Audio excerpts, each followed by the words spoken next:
I will give former Alabama great, Atlanta Falcon, and now media star in Atlanta, Mike Johnson, credit. He's not running from his fandom today. He's still got the Dirty Bird gear on, even after a weird night in the draft.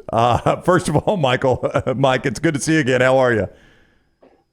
I'm doing good, man. I'm surviving. As you guys can imagine, the phone lines were absolutely in flames all morning over here in Atlanta. So we're listen. I'm still digesting everything from last night, man. But I'm doing good. I appreciate y'all having me back on. I mean, I would assume you thought one of your former, Alabama guys and Dallas Turner was probably going to be that guy. I mean, the Falcons needed help on the edge. There were a lot of projections that said Dallas Turner would be that guy. He ultimately drops down to Minnesota, which is a great landing spot for him. But when you saw Michael Penix, when Roger Goodell just read that name, what was your initial reaction? Yeah, you guys know what was funny. Around the station, what we did is we drew rounds to put reaction videos out. All the hosts were like, "Hey, what round am I going to get?" And I was like, "I got the first round pick." It was like, "Hey, you're going to make a first round reaction video." I'm like, "Okay, cool." Hey, slam dunk. Dallas Turner, probably, maybe, Latu. I don't know. Something really cool. Something, not to quote Will Ferrell, but maybe something really cool we don't even know about yet.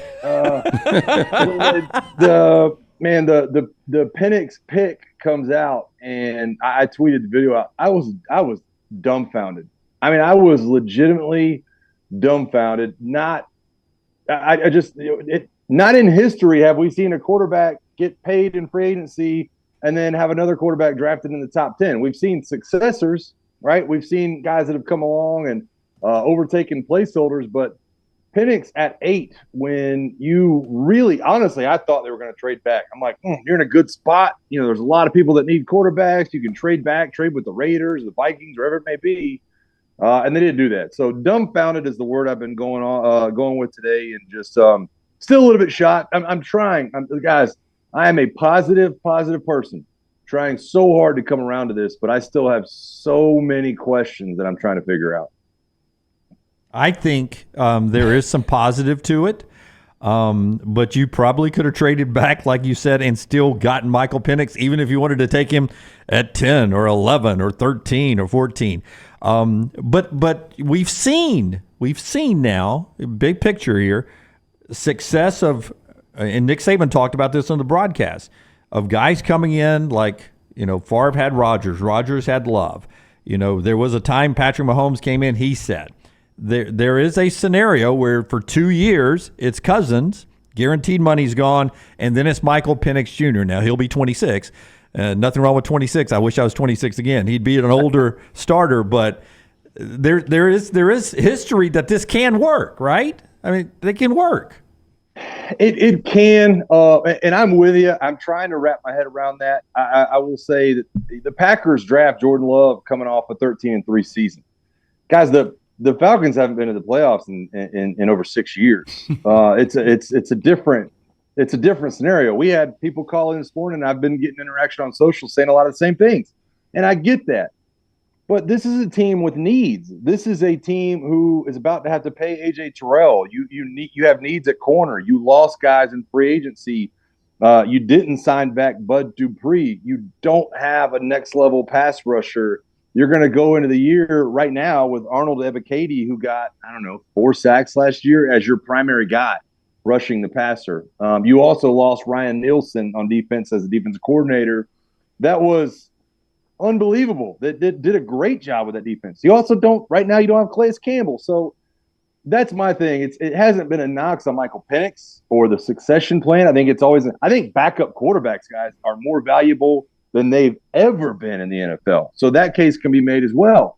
But you still have so many holes defensively that you would think at a number 8 pick that you could plug in right away and be a difference maker. And that's not what we have. We have a quarterback who, under a best case scenario, we won't even see till 2026, 2027. So I'm with you, man. I'm trying. Hey, the succession, the Mahomes, the generational I'm trying. I'm trying to get there. Well, But here's your silver boy, lining, wow. man. The good news is there's only 12 defensive guys off the board right now. They're still all out there for the Good Falcons. point. Yeah. It's a great point. It honestly made me feel a little bit better that Dallas slipped a little bit, because I was like, okay, maybe everybody saw something that I didn't see when he gets back to 17. But yeah, you're right, man. There's still, listen, Kool-Aid's still out there. There's still a number of guys, that'll be looked at in this second round that are still good players. So we'll see what happens. So, Mike, you see here, I'm a huge Rams guy. So I love Raheem Morris. I thought he was a great defense coordinator. Him as a head coach, incomplete. We're not good in Tampa. We'll see what he does at Atlanta. But ultimately, how involved was he on the selection of Michael Penix Jr.? I from what I am hearing, it was a huge amount. Loved his personality, and we actually had Coach DeBoer on earlier today over here on 92.9 The Game, and he talked a little bit about the personality behind Michael Penix, and I think the personality really matched up with Raheem. I think this was 51% Terry Fontenot, the GM, and 49% Raheem, but I think Zach Robinson. You want to talk about the Rams? I think Zach Robinson had a huge hand in Michael Penix, and to be honest with y'all, when I heard that they were going out to work out Michael Penix and Raheem Morris and this whole contingent, I thought it was a smokescreen. And I thought you're going to look at taking Rome Odunze or maybe one of the other wide receivers in the second round. I was like, look, Michael Penix has to throw to somebody in this private workout. This is a smokescreen. They're trying to create value for the 8th pick. But listen, when you hear some guys that I've talked to that know Raheem and know what Raheem's all about, I think it's massive for him to have that succession plan and that long-term plan. And it sounds like both of those guys, Terry and Raheem, fell in love with the person and the player that Michael Penix is. So I think Raheem was very, very heavy-handed in this decision. Mike Johnson is with us. You can follow Mike on Twitter if you would like, at MPJohnson79, at MPJohnson79. Not only a former Alabama great, Falcons Radio Network, 92.9 The Game there in Atlanta.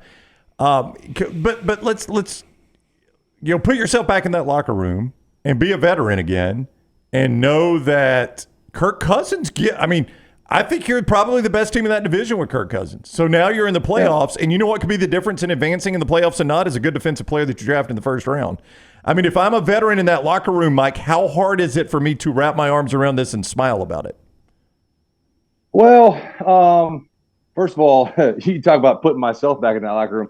If I'm back in that locker room, I'm just happy they didn't draft an offensive lineman. You know what I mean? That's a good point. Good point. Yeah. I was never in that scenario, but I think it's tough.